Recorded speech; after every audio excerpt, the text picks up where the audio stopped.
وَيَسْأَلُونَكَ مَاذَا يُنْفِقُونَ، اور آپ سے یہ پوچھتے ہیں کہ اللہ کی راہ میں یہ کیا خرچ کریں، تو آپ انہیں بتا دیں کہ جو بچا ہوا اضافی ہے وہ گھر میں بچا کر نہ رکھو بلکہ اللہ کی راہ میں خرچ کرو۔ كَذَلِكَ يُبَيِّنُ اللَّهُ لَكُمُ الْآيَاتِ لَعَلَّكُمْ تَتَفَكَّرُونَ، تاکہ تم فکر کرو اور سمجھ بوجھ کی طرف آؤ۔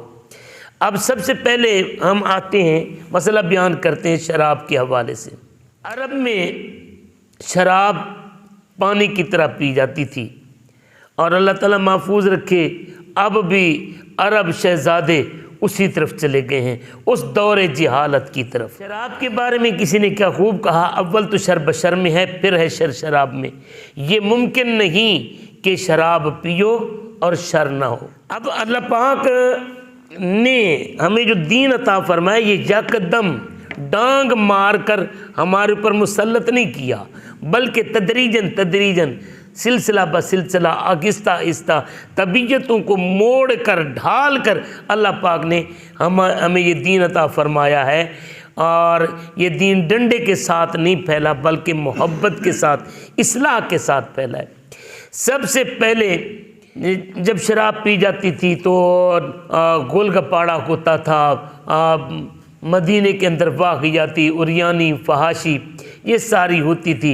حضرت عمر رضی اللہ تعالی عنہ، اچھا میں مزے کی بات یہاں پر کرتا چلوں، یہ ہمارے دین کے اندر اگر آپ غور کریں نا تو دین کے اندر اتنے سارے احکام ہیں کہ شمار سے باہر ہیں، کہ جو حضرت عمر رضی اللہ تعالی عنہ کے سوال، حضرت عمر رضی اللہ تعالی عنہ کی خواہش، حضرت عمر رضی اللہ تعالی عنہ کے ارادے، حضرت عمر رضی اللہ تعالی عنہ کے فعل کے ذریعے سے اللہ پاک نے وہ قرآن بنا کر، وہ فرمان بنا کر اتارا ہے۔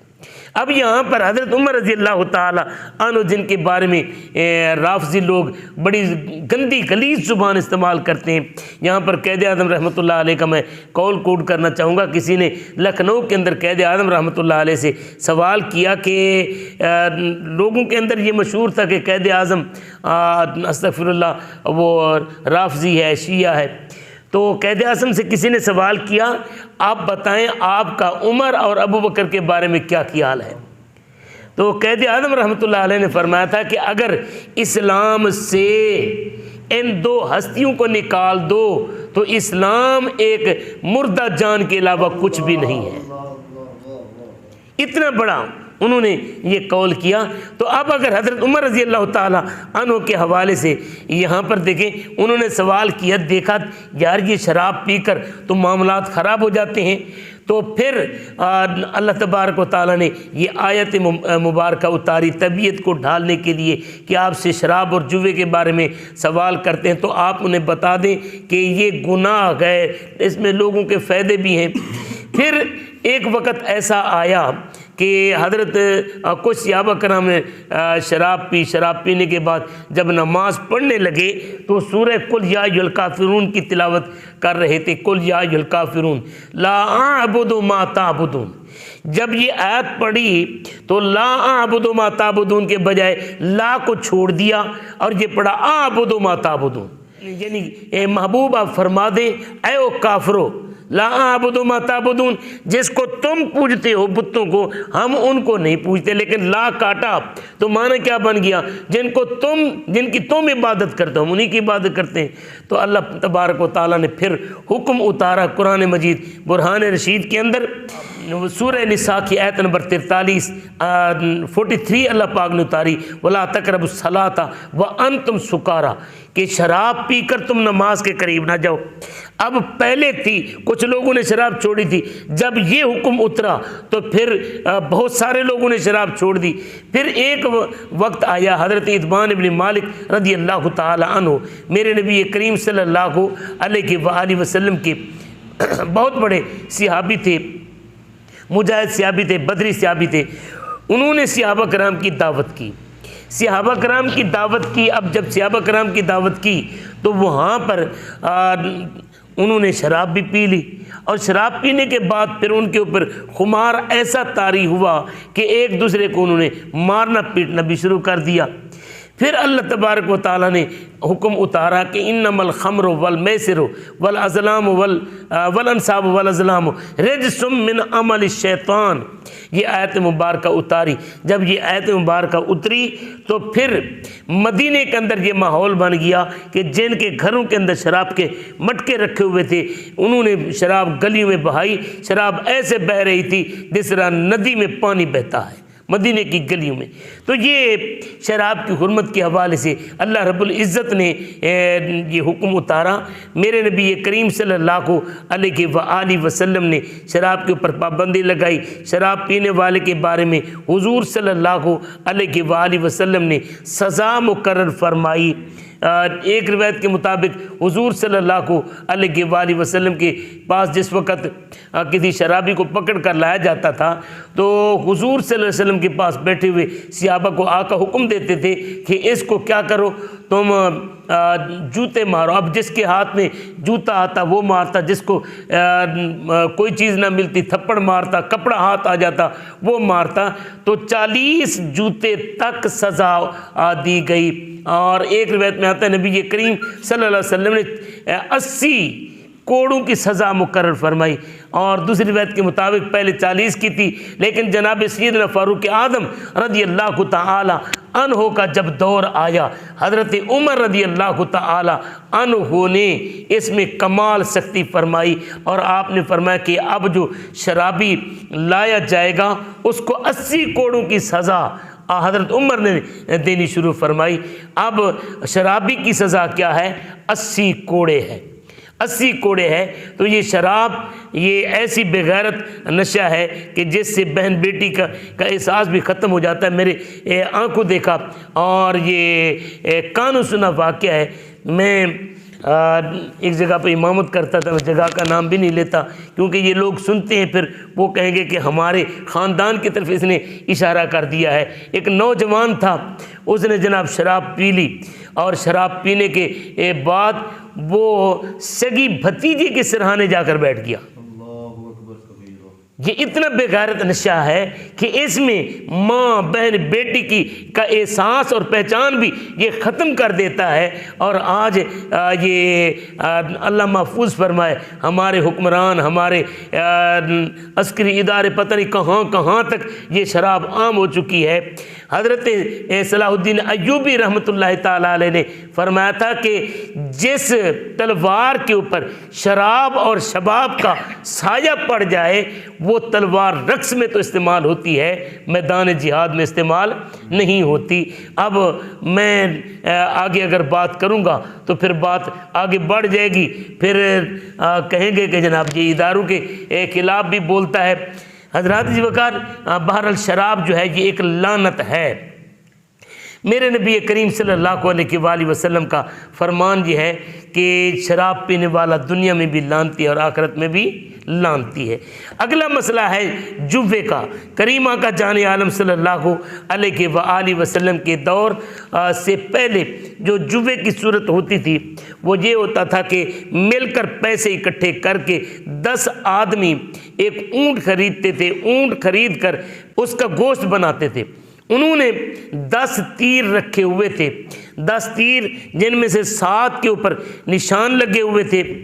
ان تیروں کے جو نام رکھے ہوئے تھے، 7 تیروں کے نام تھے، بلکہ 10 کے نام تھے۔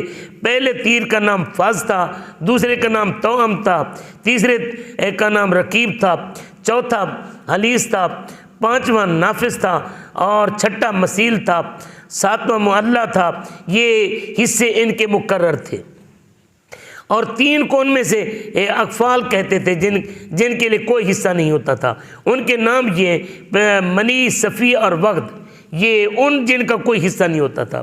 اب وہ کیا کرتے، یہ تیر اکٹھے کرتے، ایک تھیلے میں ڈال دیتے، اور تھیلے میں ڈالنے کے بعد پھر ایک ان کے نظروں میں جو ایک صاف پسند بندہ ہوتا تھا اس کو وہ تھما دیتے، اور تھمانے کے بعد وہ اندازی کرتے، وہ ایک ایک کر کے تیر نکالتا ان 10 میں سے۔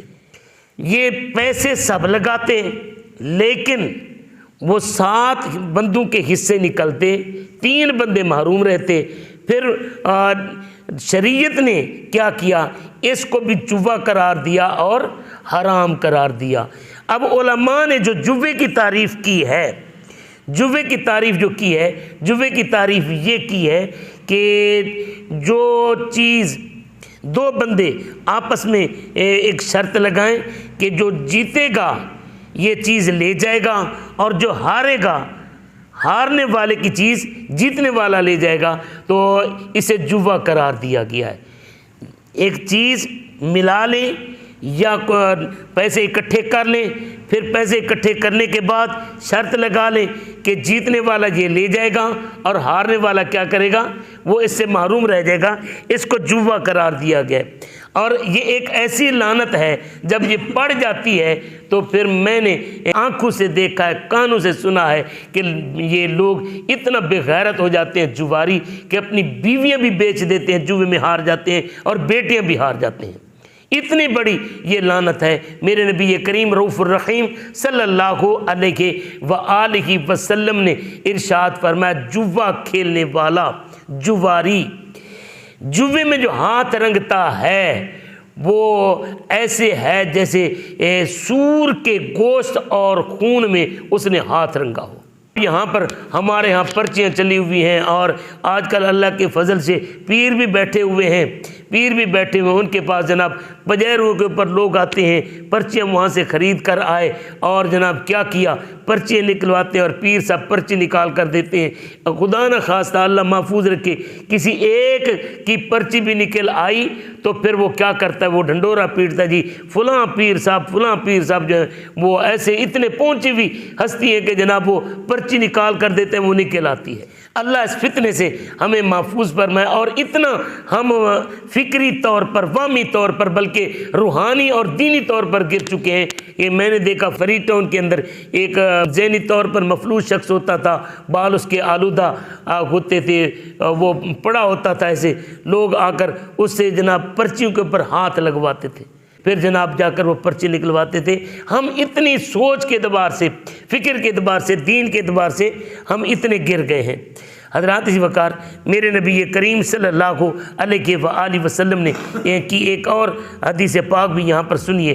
میرے کریمہ کا جان عالم صلی اللہ علیہ وآلہ وسلم نے ارشاد فرمایا کہ جو بندہ جوا کھیل کر آ کر نماز پڑھتا ہے، وہ جوا کھیل کر آ کر نماز پڑھے تب برابر ہے اگر سور کے خون اور گوشت میں ہاتھ رنگ کر، یا پیپ اور سور کے گوشت میں، سور کے خون سے ہاتھ وضو کر کے آ کر نماز پڑھے، پھر بھی برابر ہے۔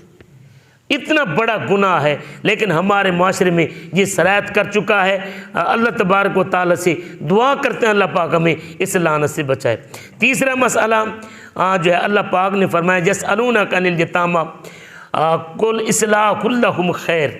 ہمارے ہاں اللہ تعالیٰ نے جن لوگوں کو محفوظ رکھا ہے، اللہ انہیں محفوظ رکھے۔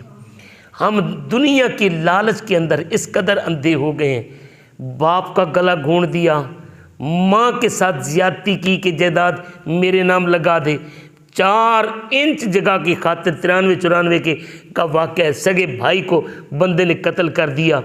زر، زن، زمین، یہ 3 چیزیں ایسی ہیں جو بھائی کو بھائی کا دشمن بنا دیتی ہیں۔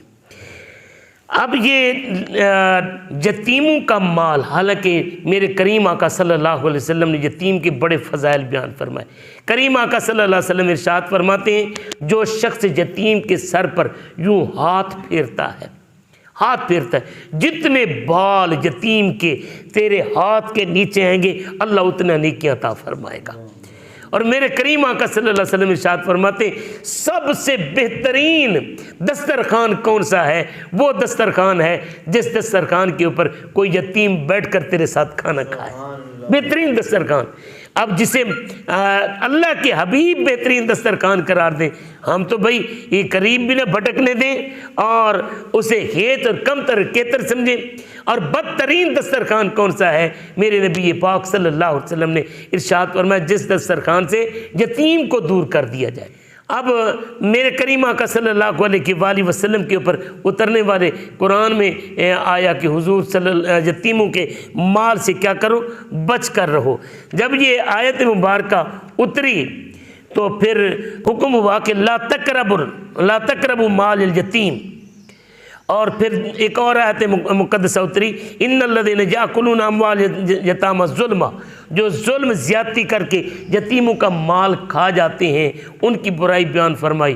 تو جن کے گھر میں بچے بھتیجے یا رشتہ دار تھے انہوں نے ان کے برتن بھی الگ کر دی، ان کا کھانا بھی الگ کر دیا۔